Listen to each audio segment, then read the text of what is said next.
ကထိန်သင်္ကန်းဆိုတာတမန်သင်္ကန်းနဲ့မတူဘူးပေါ့လှူခင်းရတဲ့အချိန်ကလာအားဖြင့်တတ်မှတ်မယ်ဆိုရင်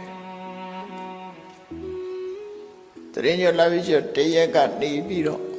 တစမုံလာပြီးနေအထိတလအတွင်းမှသာလေကထိန်သင်္ကန်းလှူခွင့်ရတယ်အဲ့လိုကထိန်သင်္ကန်းလှူခွင့်ရတယ်ဆိုတော့လည်းပဲမြင်မြင်ဝါဝါယဟန်တန်ကကိုလိုက်ပြီးတော့အရှင်မြတ်ကထိန်သင်္ကန်းလှူပါတယ်လို့လှူလို့မရဘူးကျောင်းတိုင်းနဲ့ဆက်နွယ်ပြီးတော့တန်ခိကအနေနဲ့သာလှူခွင့်ရတယ်အခုမှရန်ကုန်မှာဘာတွေဖြစ်နေတော့ဆိုလို့ရှိရင်ဝါဆိုဦးလာလို့ရင်ဝါဆိုသင်္ကန်းမှာဖျားလို့လာလှူတယ်ဝါကျွတ်တာနဲ့တပြိုင်နက်ဒါကထိန်သင်္ကန်းမှာဖျားဆိုဟဲ့ကထိန်သင်္ကန်းလှူလို့မရဘူးလို့အဲ့ဒါလှူကထိန်သင်္ကန်းဆိုတာတန်ခိကပဲလှူလို့ရတယ်ဝါကျွတ်တာနဲ့ကထိန်သင်္ကန်းမဟုတ်ဘူးနော်ကထိန်သင်္ကန်းဆိုတာတန်ခိကပဲလှူလို့ရတယ်တန်ခိကဆိုတာအများပိုင်သင်္ကန်း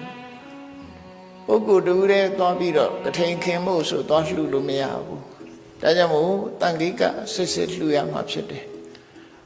တော့တန်ခါဆိုရင်တန်ခါတွေအလုံးပိုင်ဆိုင်တဲ့သင်္ကန်းတစ်ခုဖြစ်သွားတယ်အဲ့ဒီအလုံးပိုင်ဆိုင်တဲ့သင်္ကန်းကိုမှကထိဏကံဆောင်ရွက်ဖို့အတွက်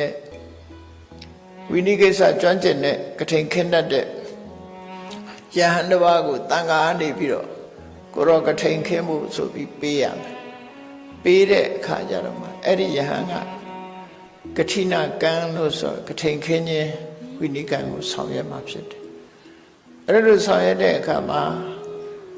ကြံရှိတဲ့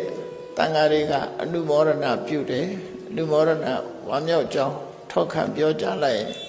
အလုံးဟာကထိန်ခံမိတာဖြစ်သွား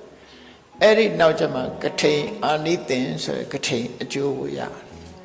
ကထိန်အကျိုးဆိုတာတွေကဟောဒီနာမန္တစာရအတ္တမဒါနဝိနိကနဲ့ပြောရမယ်ဆိုလို့ရှိရင်နားလည်အောင်ပြောရမယ်ဆိုလို့ရှိရင်တော့9လထူးခြားတဲ့အခွင့်အရေးတစ်ခုပေးလိုက်တဲ့သဘောပဲသင်္ကန်းကိစ္စနဲ့ပတ်သက်ပြီးတော့ရှားပါမှုမဖြစ်အောင်အကာအကွယ်အဆောင်ရှောက်ပေးတဲ့အနေနဲ့မြတ်စွာဘုရားကထိန်သင်္ကန်းကိုခွင့်ပြုခဲ့တယ်ဒီเจ้าကိုတဝါတွင်လုံးစောင့်ရှောက်နေထိုင်ထားတဲ့ပုဂ္ဂိုလ်အတွက်အခွင့်အရေးတစ်ခုပေးလိုက်တဲ့သဘောပဲဘေးကကြွလာတဲ့ယဟန်တွေခိတ္တကနကြွလာတဲ့အာဂနုယဟန်တွေဒီเจ้าမှာတန်ခိကသင်္ကန်းဖြစ်ပေါ်လာလို့ရှိရင်မိမိဆန္ဒအလျောက်ခွဲဝေပေးခြင်းပေးမပေးခြင်းနေလို့ရတယ်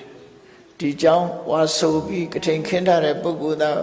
သက်ဆိုင်တယ်ကျန်တဲ့ပုဂ္ဂိုလ်တွေမသက်ဆိုင်ဘူး